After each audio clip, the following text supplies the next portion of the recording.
যোৰহাটৰ চেনিজানৰ ৰামপুৰ ভকত গাঁৱত সংঘটিত হৈছে এক নিকৃষ্ট কাণ্ড। দুই নাবালিকাক লম্পট বৃদ্ধই ধৰ্ষণ কৰাৰ অভিযোগ। নিৰ্যাতিত এগৰাকী ঘৰতে বাছি ল'লে আত্মহননৰ পথ। ৬৫ বছৰীয়াৰ ধৰ্ষণত অভিযুক্তটোৰ নাম হৈছে ৰাধেশ্যাম বাউৰী। এই ঘটনাক কেন্দ্ৰ কৰি নিশা ভকত গাঁৱত এক উত্তপ্ত পৰিস্থিতিৰ সৃষ্টি হয়। আৰক্ষীয়ে নিশাই গ্ৰেপ্তাৰ কৰে লম্পট ৰাধেশ্যাম বাউৰীক। নিকৃষ্ট ঘটনাটো ঘটিছিল বৃহস্পতিবাৰে বিয়লিৰ ভাগত। শুকুৰবাৰে এটি নাবালিকাই লয় আত্মহননৰ পথ।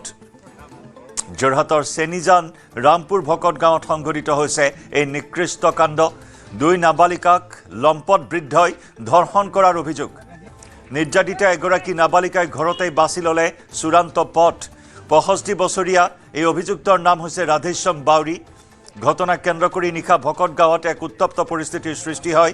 আৰক্ষীয়ে নিশাই গ্ৰেপ্তাৰ কৰে লম্পট ৰাধেশ্যাম বাউৰীক।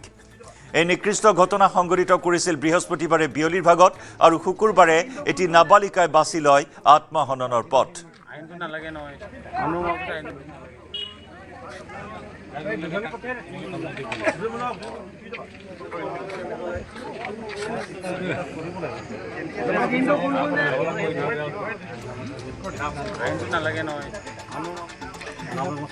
এই লম্পটটোৱে সংঘটিত কৰে এই নিকৃষ্ট তথা অতি লজ্জাজনক ঘটনা। দুই নাবালিকাক ধৰ্ষণ কৰাৰ গুৰুতৰ অভিযোগ উত্থাপন হৈছে ৬৫ বছৰীয়া এই নৰপিশাচ লম্পট বৃদ্ধৰ বিৰুদ্ধে। আৰু যাৰ পৰিণতিত এটি নাবালিকাই চূড়ান্ত পথ বাছি ল'বলগীয়া ঘটনা সংঘটিত হ'ল, যাক লৈ যোৰহাটৰ চেনিজানত শুকুৰবাৰে এক উত্তপ্ত পৰিস্থিতিৰ সৃষ্টি হয়। ইতিমধ্যে আৰক্ষীয়ে লম্পট বৃদ্ধক গ্ৰেপ্তাৰ কৰিছে। দুগৰাকীকৈ নাবালিকাক ধৰ্ষণ কৰা এই ঘটনাই জোকাৰিছে সমগ্ৰ যোৰহাট। ৰাধেশ্যাম বাউৰী, এই লম্পটটোৰ নাম হৈছে ৰাধেশ্যাম বাউৰী। বৃহস্পতিবাৰে বিয়লিৰ ভাগত সংঘটিত কৰিছিল সেই নিকৃষ্ট কাণ্ড আৰু শুকুৰবাৰে এগৰাকী নাবালিকাই বাছি ল'লে চূড়ান্ত পন্থা। আৰু ইয়াৰ পিছত চেনিজানত নিশাৰ ভাগত এক উত্তপ্ত পৰিস্থিতিৰ সৃষ্টি হয়। এই লম্পটটোৰ বিৰুদ্ধে গৰজি উঠিছে ৰাইজ। আৰক্ষীক ওচৰত দাবী উত্থাপন কৰিছে কঠোৰৰ পৰা কঠোৰতম শাস্তি বিহা হওক এই লম্পট বৃদ্ধক।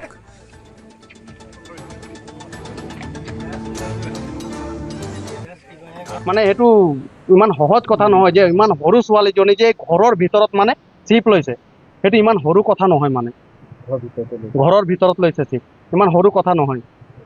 সেই ছোৱালীজনী যেতিয়া নিজৰ জানটো গৈছে তেতিয়া আৰু আমি সেইটোৱে বিচাৰিছোঁ যে যেনেকুৱা এই ছোৱালীজনী জানটো গৈছে আৰু এতিয়া যিটো মানে দুখী কৈছে এই থানালৈ তাক লৈ গৈছে, ইয়াক মানে ফাঁচি দিব লাগে।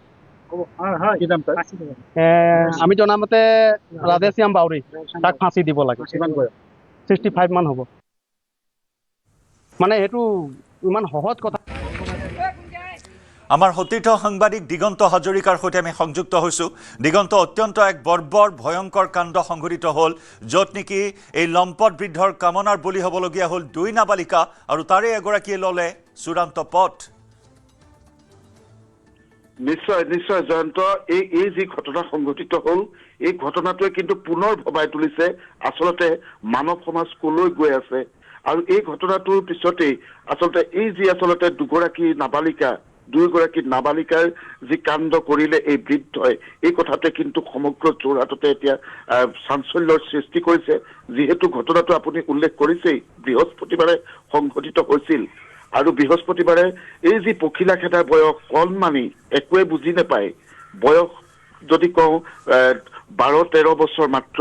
আৰু এই বয়সত তেওঁলোক দুয়োগৰাকী, যি স্থানীয় লোকে আমাক যে নিশাৰ ভাগত যিখিনি কথা জনাইছিলে যে দুয়োগৰাকী আচলতে নাবালিকাই চাহ বাগিচাৰ মাজৰ এজোপা আম গছত আম পাৰিবলৈ গৈছিল। আৰু আম পাৰি খাই যেতিয়া উভতি আহিছিল, উভতি আহোঁতেই এই বৃদ্ধ ৰাধেশ্যাম বাউৰী, যিজন অভিযোগ উঠিছে, এই বৃদ্ধই এই কাণ্ড সংঘটিত কৰিলে। আৰু দুয়োগৰাকী নাবালিকাই আচলতে আমি সেইখিনি কথা অৱগত কৰিব নোৱাৰো। অকপটভাৱে এগৰাকী নাবালিকাই গোটেই কথাখিনি কৈছে যে কেনেধৰণে কাণ্ডটো সংঘটিত কৰিলে। আৰু নিশাৰ ভাগতেই যিহেতু স্থানীয় লোকে যেতিয়া কালি যিহেতু ঘটনাটো যিহেতু বৃহস্পতিবাৰে হৈছিল আৰু শুক্ৰবাৰে এই ঘটনাটো মাক দেউতাকে গম পাই গাঁৱত মেল দিব বিচাৰিছিল। আৰু মেল দিবলৈ গাঁৱৰ লোকক নিমন্ত্ৰণ মাতিবলৈ যাওঁতেই এই যি এগৰাকী নাবালিকা যিগৰাকী নাবালিকাই ইতিমধ্যে চূড়ান্ত পথ বাছি ল'লে ঘৰৰ ভিতৰতে কিন্তু সেই সময়তেই চূড়ান্ত পথ বাছি বৃহস্পতিবাৰে লয়। দিগন্ত বৃহস্পতিবাৰে দুই ভুক্তভোগীয়ে ঘৰত বা পৰিয়ালৰ লোকক পিতৃ মাতৃক অৱগত কৰা নাছিল নেকি এই বৰ্বৰ কাণ্ডৰ বিষয়ে? তেওঁলোকে আচলতে আমাক জনোৱা মতে উক্ত দিনা বৃহস্পতিবাৰে বিয়লি কথাখিনি জনোৱা নাছিল, পৰিয়ালৰ লোকক জনোৱা নাছিল, ভয়ত জনোৱা নাছিল। কিন্তু শুক্ৰবাৰে কালি দিনৰ ভাগত কথাখিনি অৱগত কৰিলে আৰু অৱগত কৰাৰ লগে লগে যে পৰিয়ালৰ লোকে মেল দি পেলাই এই কথাটো কি ব্যৱস্থা লোৱা হ'ব সেইখিনি কৰিবৰ কাৰণে ব্যৱস্থা কৰিছিলে আৰু সেই সময়তে এইটো ঘটনা ঘটিল। আৰু তাতোতকৈ জয়ন্ত ডাঙৰ কথা যে এগৰাকী নাবালিকাই ঘৰৰ ভিতৰত চূড়ান্ত পথ কেনেধৰণে বাছি ল'ব পাৰে সেই কথাটো কিন্তু অতি ভয়ানক কথা, ভাবিবলৈ আচৰিত লগা কথা। এই কথাটোৱে এতিয়া ভবাই তুলিছে। আৰু যি বৃদ্ধটোৰ বিৰুদ্ধে এই অভিযোগ উঠিছে, এই কাণ্ড সংঘটিত কৰিলে বুলি কৈছে, সেই বৃদ্ধক কালি নিশাৰ ভাগতে সকলোৱে আটক কৰিলে, ৰাইজে আবদ্ধ কৰিলে।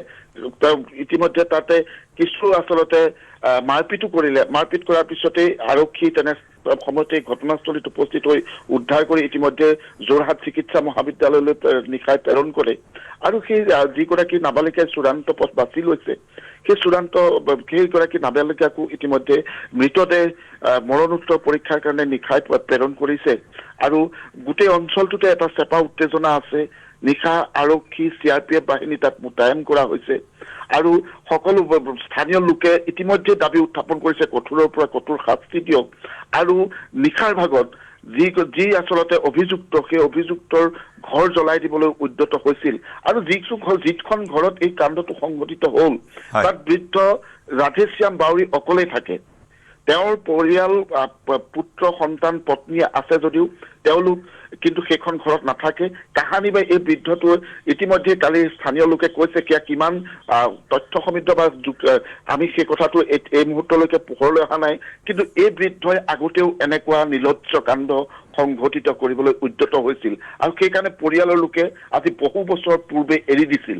আৰু তেতিয়াৰ পৰাই এই ঘৰখনত যি আচলতে যি স্থানত সংঘটিত হৈছিল ঘটনাটো, সেই স্থানত অকলে বাস কৰিছিল। আৰু পুনৰ কালি বৃহস্পতিবাৰৰ দিন বিয়লি দুগৰাকী নাবালিকাক এই কাণ্ড সংঘটিত কৰিলে। আৰু গোটেই কথাখিনি জয়ন্ত চাওক, আৰক্ষীয়ে ইতিমধ্যে তদন্ত আৰম্ভ কৰিছে। কালি উচ্চপদস্থ আৰক্ষী বিষয়া ঘটনাস্থলীত উপস্থিত হৈছে আৰু আৰক্ষীৰ তদন্তত পোহৰলৈ আহিব আচলতে কেনেধৰণে এই নিকৃষ্ট কাণ্ড সংঘটিত কৰিলে, কেনেধৰণে নাবালিকাগৰাকীয়ে আচলতে আত্মহননৰ পথ বাছি ল'ব বাছি ল'লে। এই গোটেই কথাখিনি আৰক্ষীৰ ক্ষিপ্ৰ তদন্তত পোহৰলৈ আহিব। কিন্তু এটাই কথা জয়ন্ত, এনে ভয়ংকৰ কাণ্ডই কিন্তু সকলোকে জোকাৰি গৈছে। এই ঘটনাই আচলতে সকলোকে, মই আৰম্ভণিতে যিটো কথা কৈছো যে মানৱ সমাজক লজ্জানত কৰা, আচলতে মানৱতা ক'ত, এনেধৰণৰ বহু প্ৰশ্ন কিন্তু উদ্বেগ হৈছে।